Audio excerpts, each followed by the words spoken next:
Eu vou fazer esse vídeo sem falar com as mãos. É uma coisa até complicada de fazer, né? A gente vê isso, pessoas fazendo até no jornal, né? Pessoas na televisão, eles conversam com as mãos. Mas eu resolvi fazer um sem falar com as mãos, né? Vamos ver qual a diferença. Eu vou contar uma história, certo? Dia 17, fui numa carrocinha e eu e a Magali, nós compramos um cachorro, um filhotinho. Eu gostei de um marrom com preto, as perninhas bem marrom, né? Até o cotovelo.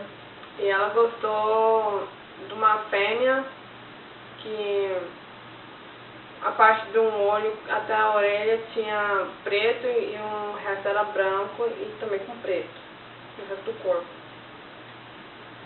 Então, esse que nós temos é a mistura entre os dois, no meio, né?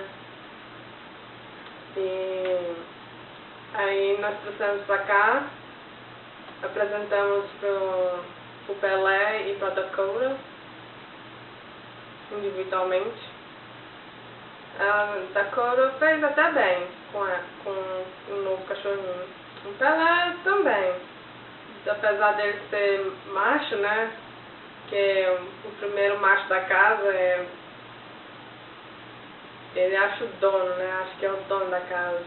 Mas se dão bem, eles brincam muito bem. Brincam como se fosse irmão de sangue.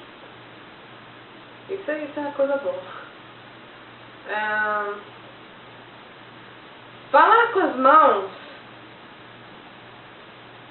e não falar com as mãos, há diferença. A diferença é quando você quer explicar uma coisa como eu queria explicar a cachorra ter um olho preto e a orelha também.